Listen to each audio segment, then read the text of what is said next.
Today, I'm happy to welcome BTC Viv, host and producer of Life with Bitcoin podcast. Welcome to the Bitcoin Age, Vivien. Thank you for having me. Glad to be here. It's great to have you. Before we get to Bitcoin, tell us a little bit about yourself, where you were born, where you're living now, and what did you study? Right. So I was born and raised in China. I was there until 18 years old before I started pursue a life of my own. So I came to North America for my undergrad education, and I've been out and about by myself since then and stumbled upon Bitcoin in that process, and everything has changed ever yet again, I guess. Ever-changing journey. You have a little bit of a different Bitcoin story. Tell us how you found Bitcoin.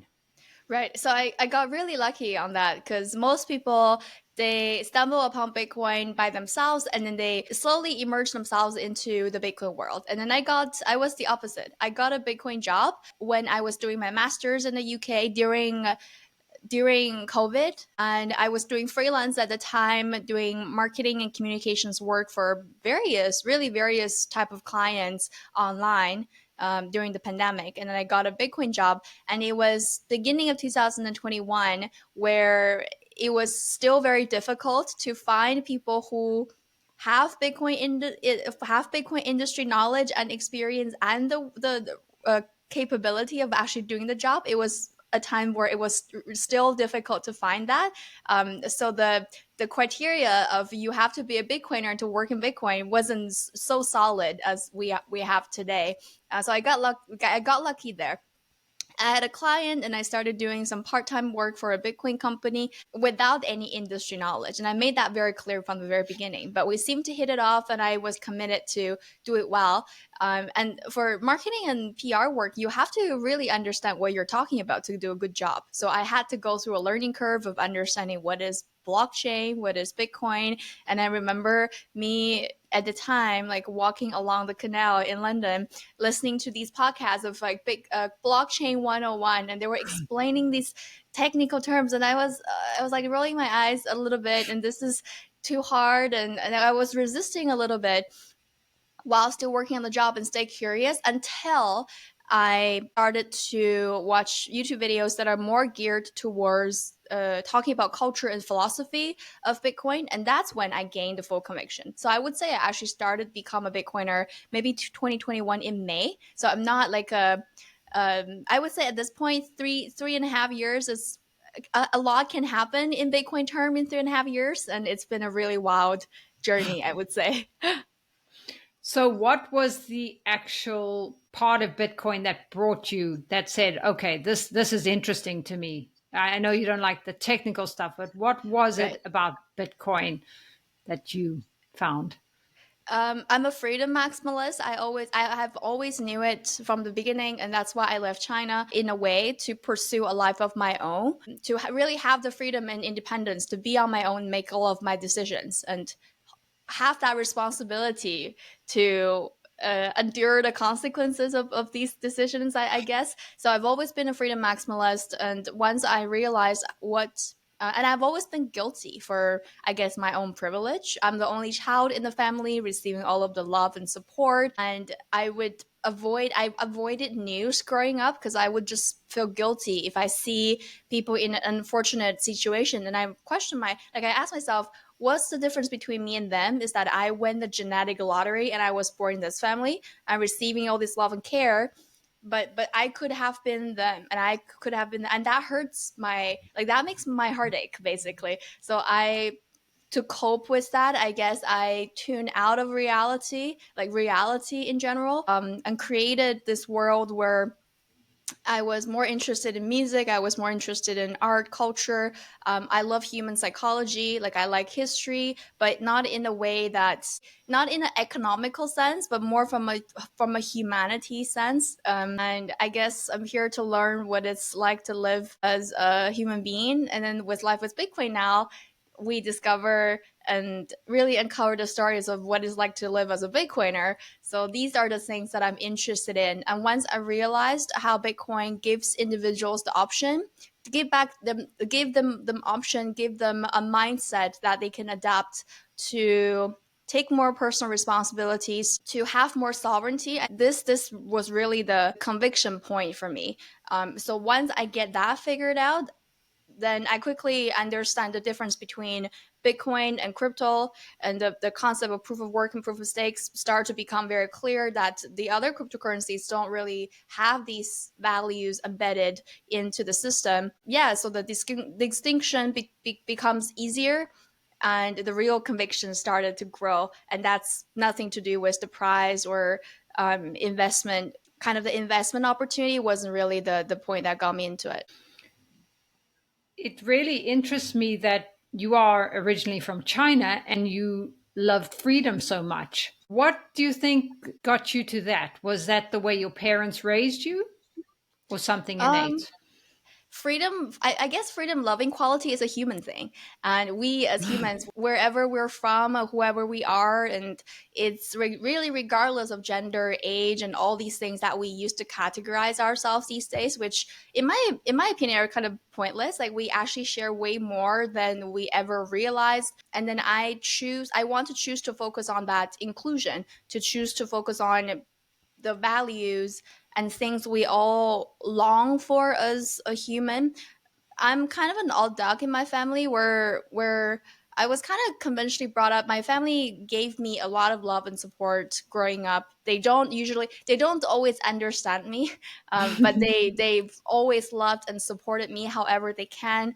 Especially as only child, is really really scary to send your only daughter across the world in a place where you don't know anything about, you don't speak the language, you don't have an eye over them, and one day they're at home, you're a little girl, and then the next day they're gone doing their own thing. So I have so much appreciation from my family for having that strength and courage to let me do that, because if it wasn't for their support, I wouldn't have pulled this off, especially financially, right? As a kid, you have to have some support to get started. And on top of that, then you came to the Western world, got an education, and went into Bitcoin. How did they take that? Ooh, I guess really has been a gradual process. I got into Bitcoin when I was still doing my master's, which is what they hoped for in the first place. They knew I was doing some freelance work, and that was good. And later on, I always try to prepare them. If I have some news to drop, I always give them a little crumbs and hints long enough to the point that when the news actually comes, it doesn't come such a surprise. So I think what made a difference is over time they realized how happy I am working in the industry. They realized how the lifestyle that I'm able to live because of it. For the remote setting, like the remote type of job allows me to go back home still to visit them fairly often. And this is something that I would never be able to if I have a 9 to 5 office job ever in an environment that I now live. Maybe twice a year they would slightly hint that, do you consider any other careers, like is this even legal, do you have any concerns, but mostly they're pretty supportive of my life decisions, and they know that this is my life and I have all the say, but they can still suggest and tell me what they think. And this summer they came to spend some time with me, but because I live and breathe Bitcoin all the time, like even though they don't understand the language I'm working with, but at lunch, at dinner, we talk about things. And I bought my dad a copy of the Bitcoin Standard, Chinese translation, and they were actually reading it. And I don't like talking Bitcoin to them. I don't think I will be the person that orange pilled them. And I've made peace with that a long time ago. So I brought the book and I said, just read the book. Once you read it, let me know if you have any more questions. But this is really the starting point. And I'm trying to inspire their curiosity instead of trying to push them. This is what they should be doing. It's going to take longer or shorter, I don't know, but I think everybody has their own path to walk in terms of Bitcoin, even on a karmic level. So we can only do so much, and everybody has to do their own work, right? Well, your parents sound wonderful. I relate to you on something else you said, that you feel guilty often. I was I was born and brought up in Africa, Zimbabwe, and I had enough always. I came to the US on a tennis scholarship when I was young, 17, and I've pretty much lived here ever since, but I too go back and visit. When I go back, though, I see how little people have and how much people have here. I also realized when I came here, I didn't have nearly as much as many people, but I always felt that guilt too. I felt that guilt, and I've had to deal with that because I'm sure you also know that just by me having less doesn't mean they have more, Yeah. right? And that's one reason why Bitcoin really appealed to me, because it's going to create a fairer world. That's a little bit what your channel is about too, right? About bringing different people. Yeah, it is really a, but it's a relative concept because I totally agree that Bitcoin will play a key role in making the world a fair place. But real fairness is really, really hard to achieve. And I wouldn't say that Bitcoin is the solution to achieve the ultimate. There's no one thing can can make that instinct. So it really is part of the equation, I believe. But the guilt part, I got rid of or got way better at coping with it after Bitcoin because now I feel like I can spread the awareness with my work so more people realize they have an option. More people can sort of like wake up and start to do something different and start to live their lives more intentionally. And I think this is what I'm here for. So it's a really rewarding process, and this working on this initiative have been really detrimental in kind of alleviating that guilt and helping me tune back into reality without feeling depressed and guilt all the time. So it's been quite productive. I'm sure you share the same with your project. Yes, exactly. But I love looking into all the different aspects of Bitcoin and what attracts different people to Bitcoin. I don't know, did you realize what central banks are actually doing and how things worked in our world? I guess for me, like I'm someone who operate on a slightly different kind of system. I'm a political person. I don't like politics and I don't know much about it. I'm not a technical person in terms of but how I understand the world is how things are linked to each other and what is the fundamental idea of all the concepts. Like I question myself all the time. So the question of what is money really stumbled with me. What I like to do in life is that whenever I have a question or whenever I have a puzzle, I try to step and I try to solve that. I try to understand why is the case or find an answer. But instead of finding an answer to that specific question, I try to take a step back and think about do I need to ask this question in the first place? Like, in what world can I operate that I don't need to ask that question in the first place? Because if I don't need to ask it, I don't have to answer it.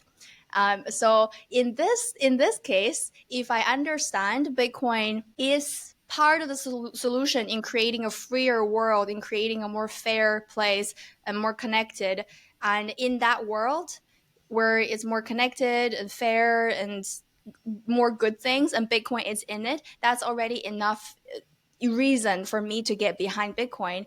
And I think there's so many knowledgeable people that are operating on facts, operating on logic and like materialistic resources.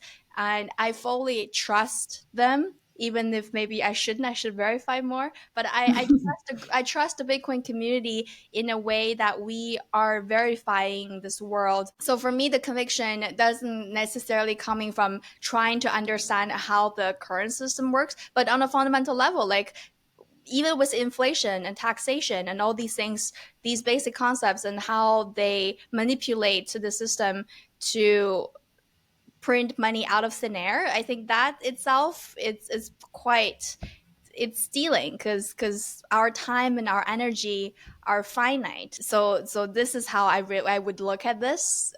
To try to not answer that question, to try to not ask that question in the first place, so I don't have to answer it. Well, I think you answered it very well. And you think that some young people like to opt out of that current system? Is it an opting out a little bit um using Bitcoin? there are different ways to look at it. I think psychologically, our generation, or the generation grew up with social media and all this great technology, there is a little bit of existential crisis that's going on with all of the with peer pressure so immediately available, and then we voluntarily tune into them on our phones on different channels. It's everybody's sort of suffering mentally and trying, like, puzzling themselves who they are in this world and what they're trying to do.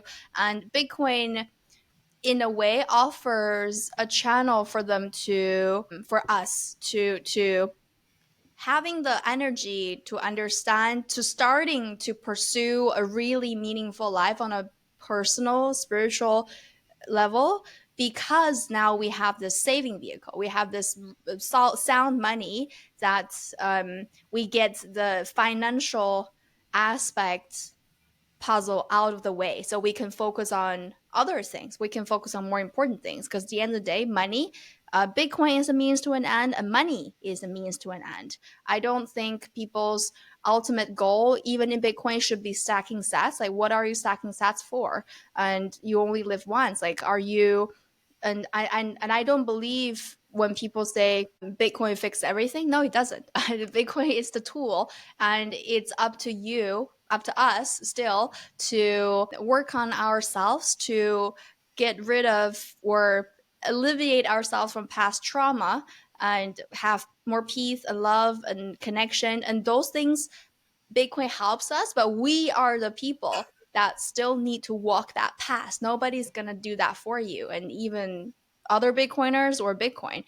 So it really hurts me to hear sometimes when I sense Bitcoiners are just stacking sats, because that alone is not enough. I think you're absolutely right. And I heard in one of your interviews, I think it was with Roger, who lost quite a lot of Bitcoin and then realized that what's most important is doing what you love. It's part of all of our journeys, right? Many people do come to Bitcoin because of number go up, or, I'm a little bit older, so I'm thinking about my retirement and how the money's not working for me if I just leave it in the bank, right? But then when you get here, and there's so much more, because like you said, who cares if you're not happy? You can have all the Bitcoin in the world, but you still got to find that happiness within. Yes, totally. I think about it. It was such a great conversation with Roger, and I think about this all the time after talking to him about losing Bitcoin. And I think he said, now I would lose all of my Bitcoin. I would be willing to lose all of my Bitcoin to do what I love. I think this is something that he said. And I think about this really a lot these days. And I think this is where every Bitcoiner should get, is to be able to use Bitcoin as a saving vehicle, as a motivation, embed all of these values and live their lives for the better, is the mindset of, but if I lose it all, I will still be better off. And I would be willing to lose all of them to do what I love, because that's what love is. That's what life is about. So it's so profound, and it's really humbling. It's a really humbling thing to think about after I talk to him, and I think about this a lot. So it's a great conversation. I encourage everybody to check it out. I agree. Very interesting interview. Have you interviewed Jeff Booth on your channel? I haven't. He's so wise, and I feel like I need to be wiser before I can I know what you mean. I know what you mean. interview him. He's very kind, but he also comes from that approach. Yeah, He's not just trying to get more wealthy. He's trying to create the world he wants to see. right. So that's really a lot of my channel focus. I go back to him a lot because so many people care about price. I know you don't like that either. And I'm not saying I don't like it, but I want to always remind myself what's really important. Yeah. One thing you also have talked about is mindset. Did you get into mindset and personal development since you found Bitcoin or before? And how does that influence your journey? I wouldn't say because of Bitcoin. I think I played with it even from a very young age without knowing what I was doing. And I remember this period, like I didn't have a good, so during teenage years, I was kind of struggling because I was trying to understand who I was. I didn't know who I was. Like I was getting like good grades and I was doing things and people seemed to like me, but none of it was real, almost like, because I didn't feel like, I feel like I was acting, or I was trying to please, I was trying to become this person that everybody likes and everybody respects, but I was questioning where was the self, and I couldn't find it, and I was kind of struggling for a few years contemplating these questions and dealing with the discrepancy between the ideal and then my reality, because then I back then I already knew I was a freedom maximalist. I was trying to see how can I practically go live a life of my own, because if I stay, and I could see all the way until my death pretty much, and that's really really scared me.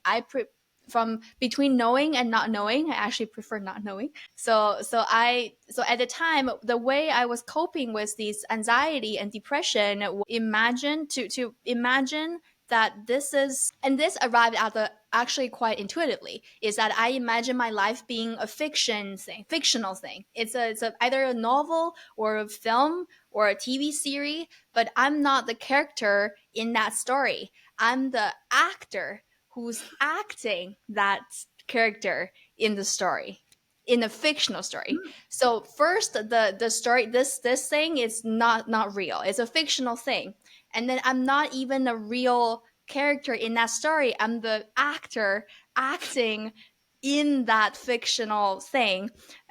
So that gave me a lot of space to disassociate myself with my situation, and ultimately gave me a new perspective. It arrived rather intuitively, and I didn't and it was a romantic idea, because I'm a hopeless romantic. It's a really romantic idea to act in that story and have the while having the freedom to change it, because I don't have, it's a fictional thing, but I don't have a director telling me what to do. I don't have a script that I have to go through. So it actually created distance from me and the trauma, created the room for me to change things in that fictional thing. And later on, I realized that might be called the higher self, where there's a really deeper truth to it, of my approach that I accidentally stumble upon.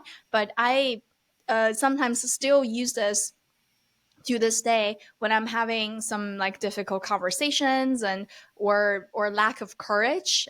This is some still a trick that I oftentimes, not oftentimes, sometimes use to give me that space for more courage and leap of faith, I guess. So, with that self reflection, who is Vivian? I know you're a freedom lover and you're young. I understand you're still learning, but who are you? Wow, great question. I am okay. So there, I guess there's three key qualities, you would say. Three key qualities. It's not exhaustive, but three things about me that are very prominent is that I'm a very spontaneous person, and I'm a freedom maximalist, and I'm a hopeless romantic. So these three things are quite important for me. So freedom maximalist, that led me to Bitcoin, that led me to wanting to led me to personal sovereignty, responsibility, and living a life of my own. And then spontaneity helps me deal with uncertainty with more open-mindedness and resilience. Um, and this has in the past served me well. It hasn't always been easy, but to have that mindset of it's okay to be spontaneous, it's okay to have your plans change. And I'm not someone who makes plans in the first place, because like I'm very dual in that sense, because everything, if you think about, have this duality into it. If there's no night, we can't perceive the day. If there's no grief, then we cannot love. They always come hand in hand, and you cannot get rid of one just to have the good side. The coin has to have one side to be a coin.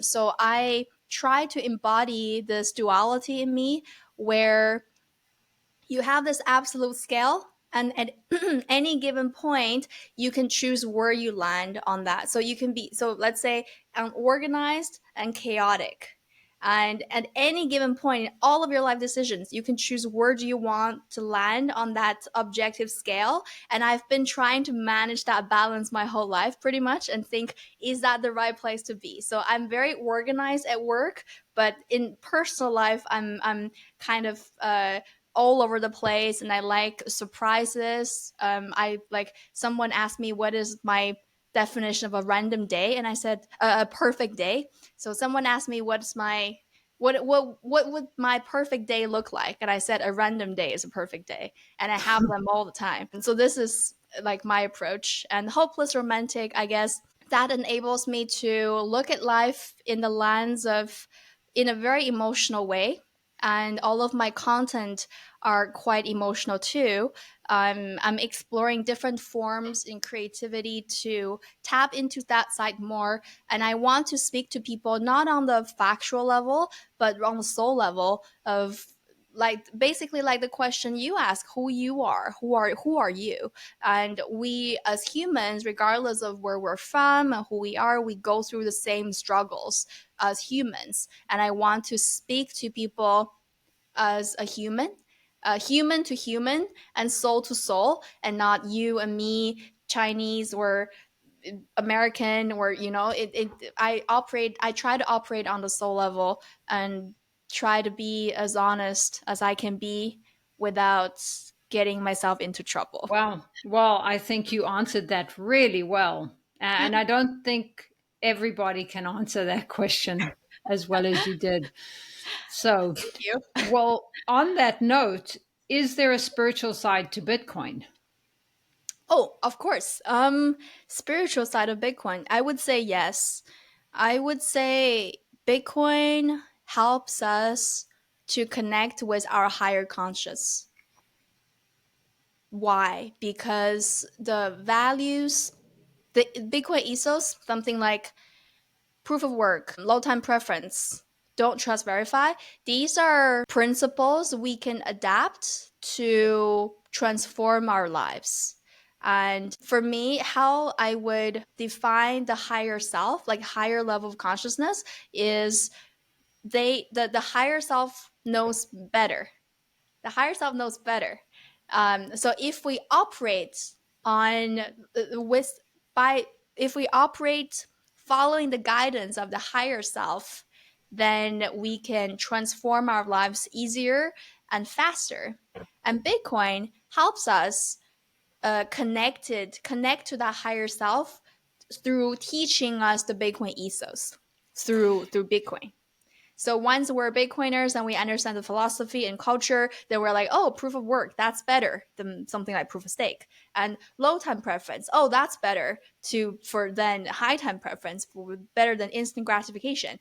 And so these things will guide us and help us operate more through our higher self, and to enable that personal transformation through the lens of Bitcoin. So I think that's one of the major spiritual link between Bitcoin and spirituality, I would say.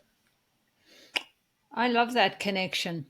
Yeah, I would agree that the higher self is where I would like to make most of my decisions from. And in order to get in touch with that higher self, I have to be being my authentic self, and I have to be open to guidance from wherever, the universe, whatever, It's within really myself. hard. Yeah, it's Yes, really it is hard. hard. Yeah, And also, it's putting the ego aside, right? Because the ego is going to stop the higher self, because the ego wants things now. The ego wants things when they want them. And it's part of a survival mechanism for right. us to achieve and to do well. But when you get to Bitcoin and you realize they're keeping the ego in check, like you said, I'm forgetting the real ego quote of Bitcoin. I just know that Jeff Booth said, his company is called Ego Death, to remind us that in order to really achieve in this world, we've got to, and be happy, put the ego aside.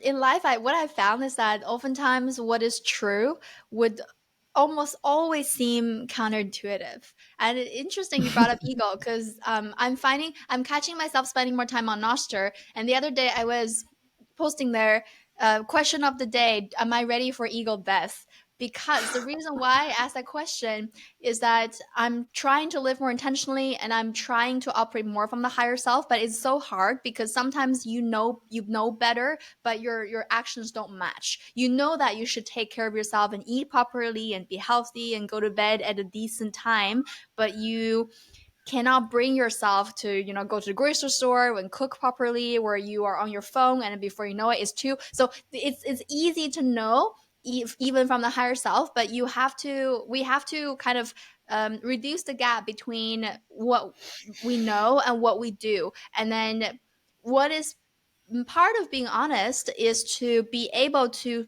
be consistent with what you believe and your action. But it's so hard. And what I've realized is that I may need to really kill my ego to really operate from that higher self. That's why I asked that question. But the awareness is really the first step. Yes.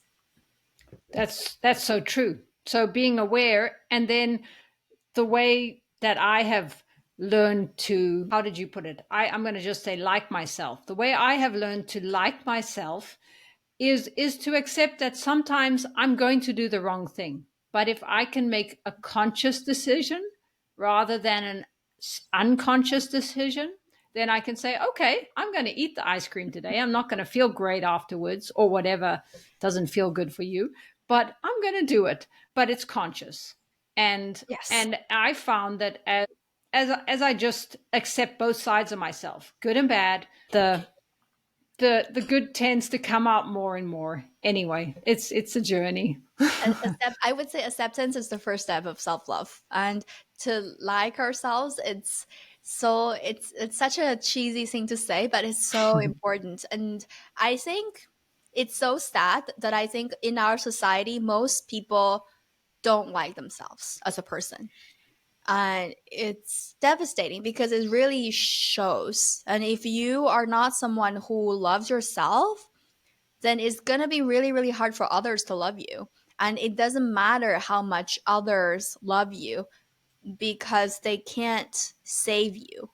They can help you or they can try to heal you, but everyone has their own shadow work that they need to be doing to get to. And then for people who don't love themselves or don't like themselves, it's going to be hard for them to love others. The ideal state of love and connection should be, I love myself so much and I have so much energy that is all overflowing, of love that I give to others and show kindness. But if your own cup is empty, then what do you have to give? And the more you give, the more lack you have yourself, and then that creates confusion, that creates drama, that creates, and it's not good for peace, because you feel like, oh, I'm lacking so much love already and I'm giving all this love to you, and you should be returning that love to me. That's only fair. But that's operating from an egotistic point. And I'm starting to believe unconditional love. I didn't believe that growing up. Now I do. Now I do. And after I believe in unconditional love and trying to receive and give unconditional love, this is when I say I'm in a place where I don't need to find love to be loved, to feel loved. And that's a great place to be. Yeah, I'm just super grateful for being on this journey. And it's a lot of struggle, I have to say, but it's so worth it. And I want to contribute, and I want to give my energy to helping more people realize that they don't have to choose to suffer too. And you're doing this a little bit through Bitcoin on your channel. And you mentioned low time preference. Even that, deciding whether we're going to buy something today or save for our future, or buy Bitcoin instead, because of the low time preference. Are there other things like that you like to get across on your channel? So this is a question I oftentimes ask my guests, is that how do we balance being told low time preference and live our lives? I'm not someone who assumed that I have a future. I think time is a construct and it doesn't really exist. And past, present, and future actually happens at the same time, all the time. So, and then I'm kind of pessimistic in that sense that nobody can say for sure that they're going to be live. They're going to be alive for generational wealth. They're going to be alive for whatever, how many years they plan to. And I try not to assume.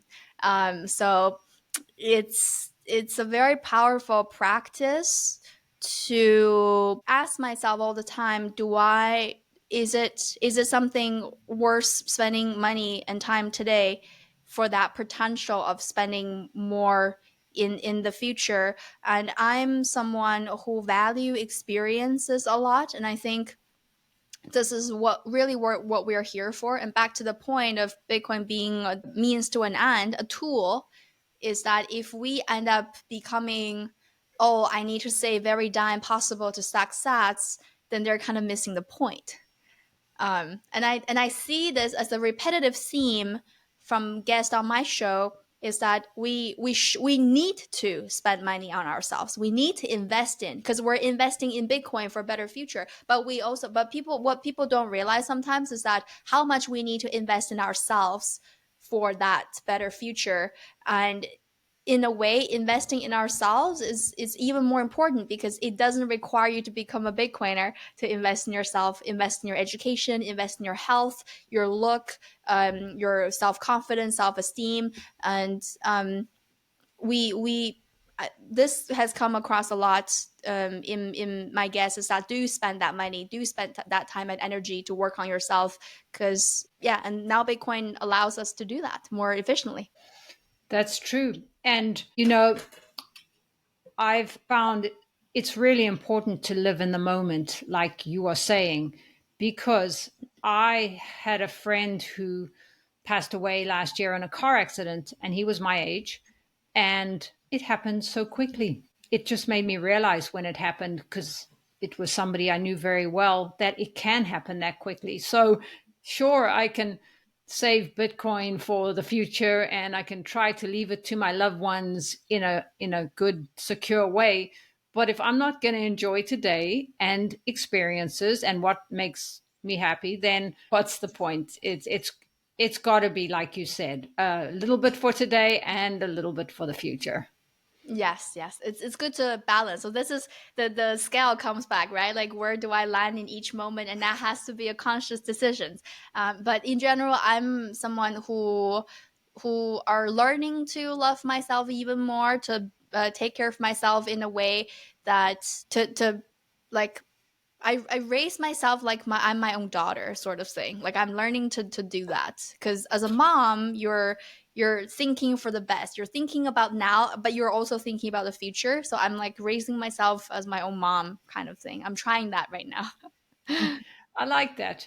I've done some of that inner child work, and when I get really hard on myself, I can go back to that time where you were a small kid, and you just say, "Yeah, it's okay," because like you've said in many different ways, if I'm not kind to myself, who will be? And if I'm not kind to myself, how can I be kind to other people? So it's got to start with me. Just like with Bitcoin, we start doing it for ourselves, but then we want to help others too. Yes, totally. How do you think men and women differ when they approach Bitcoin? There's definitely a difference. I would say women would be more in tuned from what we've been talking about. All of the things that we've been talking about, I feel like women would be more, will be easier for women to get in tune to that. Man's brain, I would say, they're statistically, at least, I would say man would be more interested in numbers and economics and technology and how things, like the mechanic of things. And women, on the other hand, would like to focus more on the flow of things, the emotional of things, the emotions of things, the culture.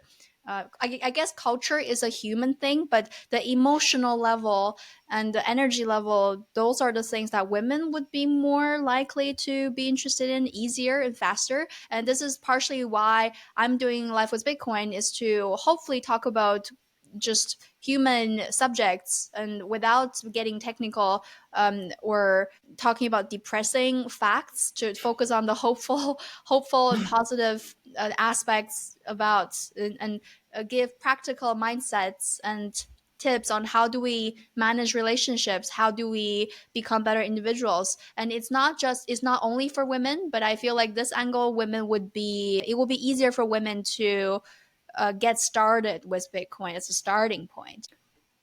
And on your channel, do you find that you get a lot of younger viewers and you get a lot of women, or are you getting? I would say on my show, the women man ratio is actually pretty balanced, which is a great thing because we have way more women Bitcoiners, or maybe, well, statistically, of course, we're still outnumbered, but it's changing majorly, and there's so many great voices out there. So I think on my show, I have a pretty good balance of men and women. And sometimes if the couple are both in the Bitcoin space, I tend to invite both of them at the same time, and then to have a little bit of a he says, she says, like little thing conversation going on, where I get to hear the perspective of both of the man and the woman. And then they're oftentimes a couple, so I get to hear both sides of the story for some even personal questions. So that has been really fun. Good. I know we've talked a lot about it already, but how has Bitcoin changed you the most? I would say Bitcoin opened so many doors for me that I would not dare to imagine. And Bitcoin introduced me to Bitcoiners, which ultimately made the most difference because Bitcoiners are so cool. Like, Bitcoiners have the wildest stories, and it's the wisest. Not everybody, but on average, there's so much strain, so much courage, perspective, originality, and quality in the Bitcoin community that's carried through people in Bitcoin, and those people are what I'm most appreciative of.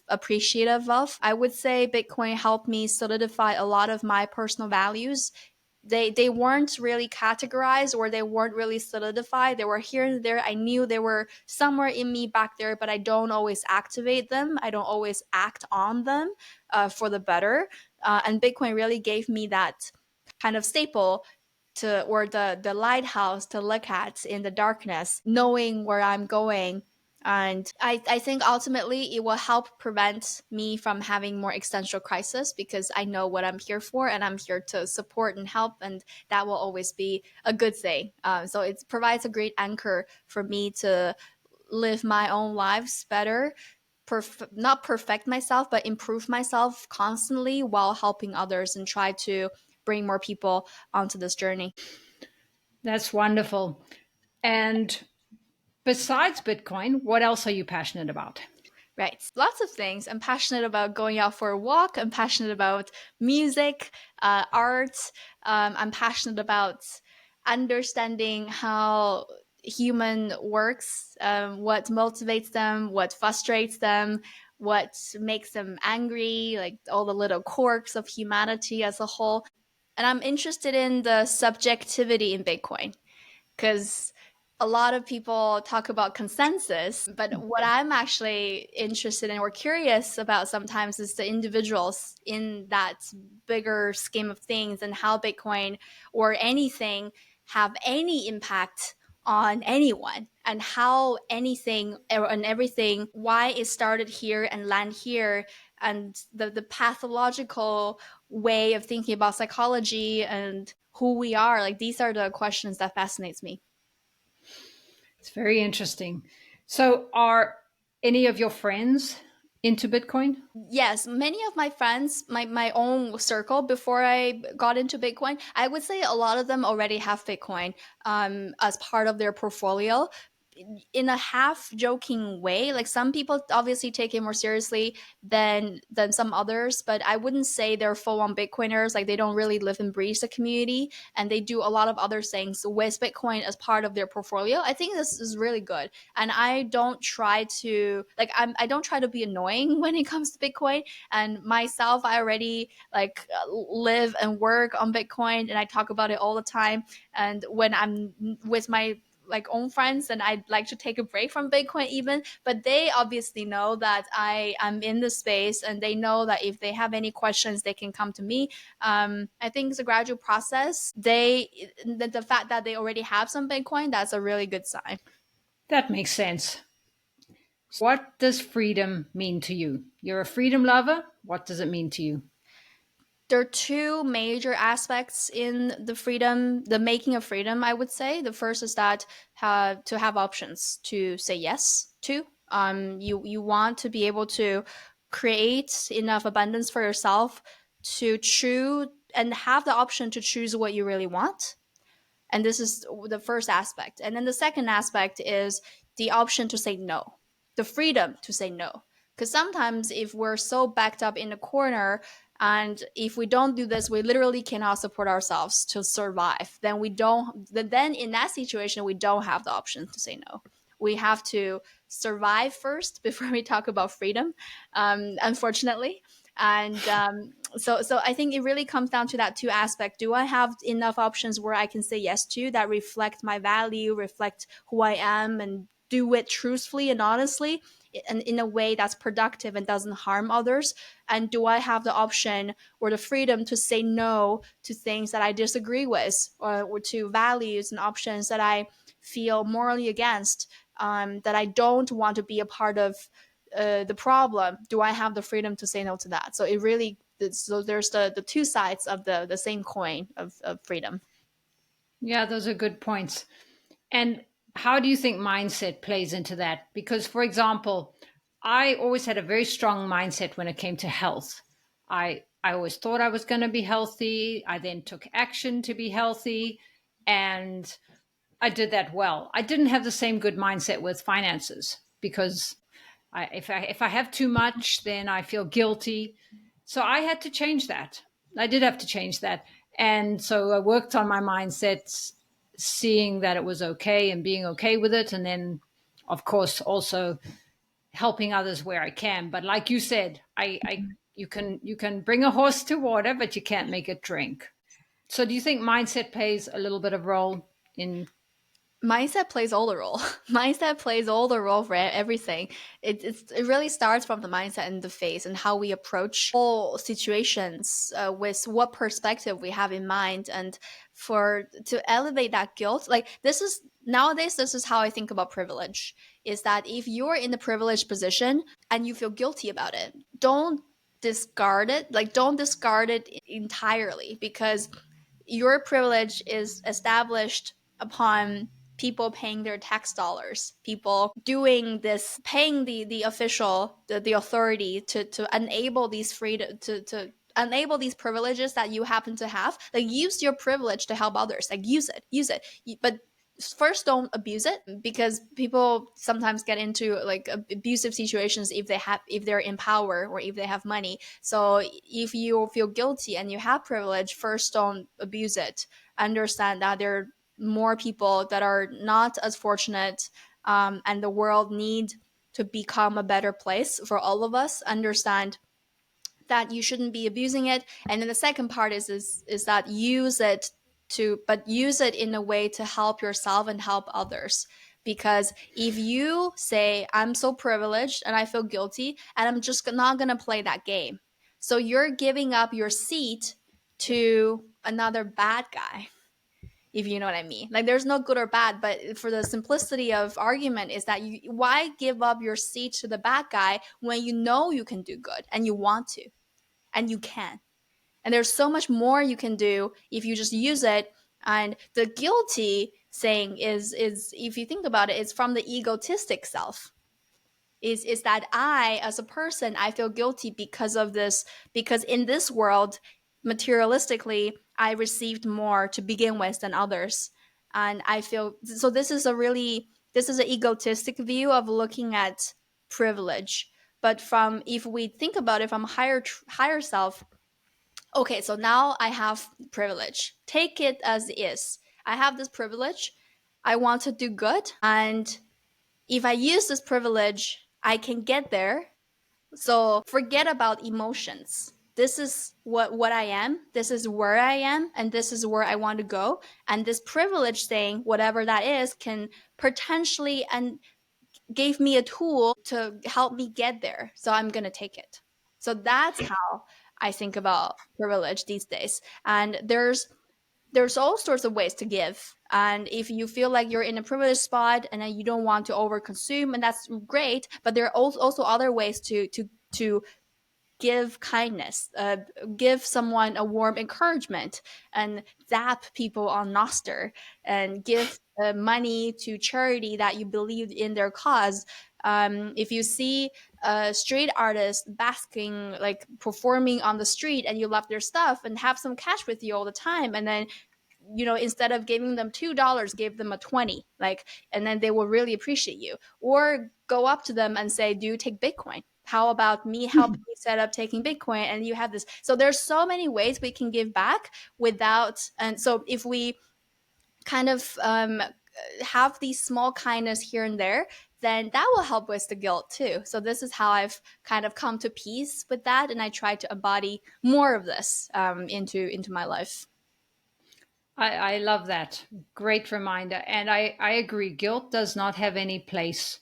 It does come from the ego.